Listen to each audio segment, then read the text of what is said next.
Hello everyone, welcome back to my channel. আজকে তোমাদের সাথে কিছুদিন আগে আমি ঘুরতে গেছিলাম সেই ভিডিওটা শেয়ার করব। তো সকাল সকাল না চলে গেছিলাম দুর্গাপুর, একটু কাজ ছিল, সেই কাজটা আমরা মিটিয়ে তারপর ওখান থেকে ডিসাইড করলাম যে কোথাও একটা ঘুরতে যাবো। আর যেমন ভাবা তেমন কাজ, সাথে সাথে আমি ম্যাপে সার্চ করলাম নিয়ারেস্ট ট্যুরিস্ট স্পট কোথায় আছে। তো দেখতে পেলাম গড় জঙ্গল, ঘুরে আসা যাক। তো গড় জঙ্গলে গেলাম। এই রাস্তাটাই দেউল যদি কেউ যেতে চায় তাহলে এখানেই এই রাস্তাটা দিয়ে যেতে হবে। আর এই জঙ্গলটা প্রায় 7 কিলোমিটার মতো ছিল, প্রচুর জঙ্গল। বোর্ডে লেখা ছিল ময়ূর দেখা যাবে, অনেক কিছু দেখা যাবে, বাট আমরা গরু ছাড়া তো জঙ্গলে কিছুই দেখতে পাইনি। তো যাই হোক, তো চলে গেছিলাম এই মন্দিরটাতে, যেটা যারা অনেকে গেছো তারা তো অলরেডি জানো। বেশ ভালো, খুব নিরিবিলি পরিবেশ।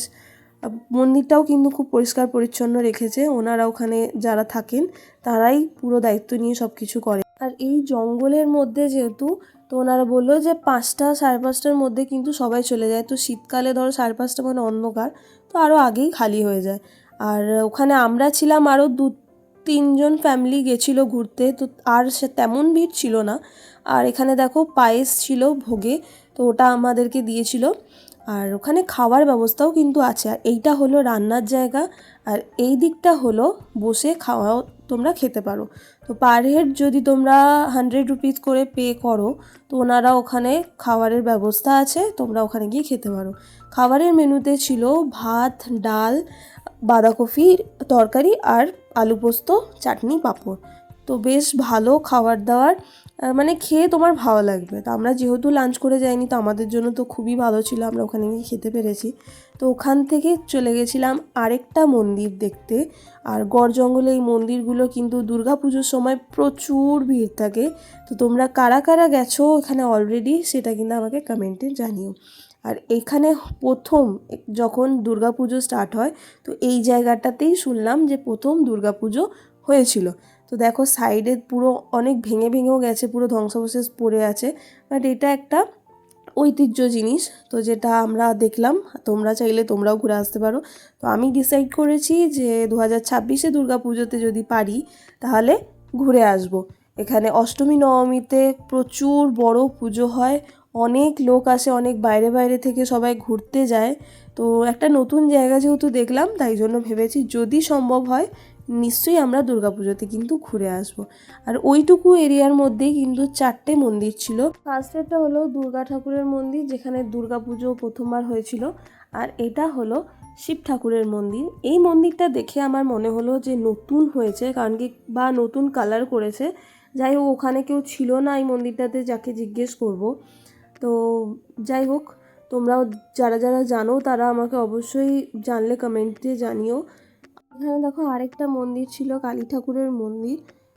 সব কটাতেই দেখলাম যে কেউই ছিল না, তেমন কোনো পুরোহিত ছিল না।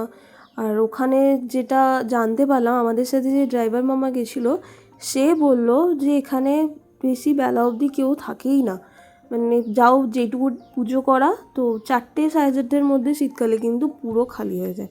আর এইদিকে চারিদিকে দেখো কত শাল গাছ। আর তারপর লাস্টে এখানে একটা বজরংবলীর মন্দির ছিল, সেইটা দেখে এরপর আমরা এখান থেকে বেরিয়ে যাব। আর আমরা যখন গেছিলাম তখন দেখো এই বাইক নিয়ে আরও 2জন এসেছিলো ঘুরতে। আর এই জায়গাটা ঘুরে কিন্তু আমার বেশ ভালো লেগেছে। তো তোমরা অবশ্যই কখনো টাইম হলে যেও, ঘুরে এসো। তো তারপর আমরা চলে যাচ্ছি আরেকটা জায়গা ঘুরতে। তাই যেতে যেতে দেখো এই ট্রাকের পিছনে এই লেখাটা আমার খুব ভালো লাগলো, তাই ভাবলাম তোমাদের সাথেও একটু শেয়ার করি। এখানে লেখা আছে, পরিশ্রমে ধন আনে, পুণ্যে আনে সুখ, আলস্যে দারিদ্র আনে, পাপে আনে দুঃখ। তো লেখাটা কিন্তু সত্যিই খুব সুন্দর। তো যেতে যেতে এই লেখাটা দেখে কিন্তু বেশ ভালো লাগলো। তো চলো, ওয়েলকাম টু ঝাড়খণ্ড স্টেট। আমরা ঝাড়খণ্ডে চলে এসেছি। আর আজকে যাচ্ছি ম্যাসেঞ্জর দেখতে, ড্যাম আর কি। তো তোমরা কারা কারা গেছো সেটা জানিও। আমি ফার্স্ট টাইম গেছি ম্যাসেঞ্জর দেখতে, তো বেশ ভালো। আর ঝাড়খণ্ডেও কিন্তু খুব একটা ঠান্ডা সেরকম আমার কিছু লাগেনি, বেশ হালকা ঠান্ডা হালকা গরম এমনি ছিল। আর আমরা কিন্তু অনেক দেরিতে পৌঁছেছি, কারণ কি রাস্তা একদম ভালো ছিল না। তো একদম সূর্য অস্ত যাওয়ার ওই 1 ঘন্টা আগে হয়তো আমরা গিয়ে পৌঁছেছি। তো তাই বেশ ভালো লেগেছিলো দেখতে। আরও আগে গেলে হয়তো আরও ভালো ঘুরতে পারতাম, একটু বোটিং করতে পারতাম। বাট চলো, অন্য কোনো দিন এসে থাকবো, তখন দেখবো। ওখানে হোমস্টেও ছিল, তো তোমরা চাইলে কিন্তু ওখানে গিয়ে হোমস্টেতে থাকতে পারো।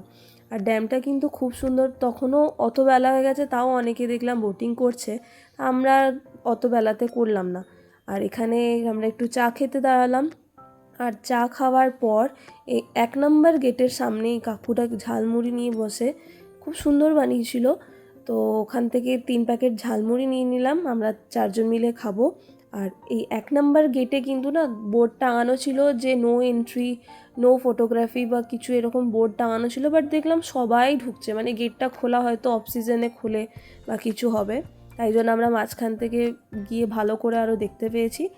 আর ওখান থেকে বেরিয়ে ভাবলাম একটু ফুচকা খেয়ে নিই, যে ঝাড়খণ্ডের ফুচকা কেমন সেটা আমরা দেখি। আমাদের ওয়েস্ট বেঙ্গলের ফুচকা তো নো ডাউট খুবই ভালো হয় খেতে, তোমরা জানো। আর ঝাড়খণ্ডের ফুচকাও কিন্তু খারাপ নয়, বেশ ভালো খেতে। আর আমরা ওখানে ওই 20-30 টাকার মতো ফুচকা খেলাম, ওখানে 10 টাকায় 5টা করে ফুচকা দেয়, তো আমাদের এখানকার মতনই। আর ম্যাক্সিমাম ওখানে বাঙালিই ছিল, তো টেস্টটা আমার কিছুটা বাঙালি বাঙালি লাগলো। তো ওখানে তারপর একটুখানি পাপড়ি চাট নিলাম। আর তারপর এখানে হালকা হালকা যখন দেখো পুরো সন্ধ্যা সন্ধ্যা হয়েই এসছে প্রায়, তো এবার এখান থেকে আমরা বাড়ি ফিরবো। আর নেক্সট টাইম যখন আসবো এখানেই একটা দেখলাম হোমস্টে ছিল, তো ওখানে কিন্তু আমরা থাকবো। আর এই সেই রাস্তা যেটা পার করতে আমাদের অনেক টাইম লেগেছে, প্রচুর বাজে, যাওয়ার সময় একবার পেয়েছি, আসার সময়ও তাই পেলাম। আর হাইওয়েতে উঠে রাস্তাটাও ঠিক ছিল। আর বাড়ি ফেরার আগে ডিনারের জন্য বিরিয়ানি নিয়েছিলাম, আর তারপর আমাদেরকে নামিয়ে দিদানরাও বাড়ি চলে গেল। ভিডিওটা কেমন লাগলো আমাকে অবশ্যই কমেন্টে জানিও, আর দেখা হবে নেক্সট ভিডিওতে। ততক্ষণের জন্য বাই।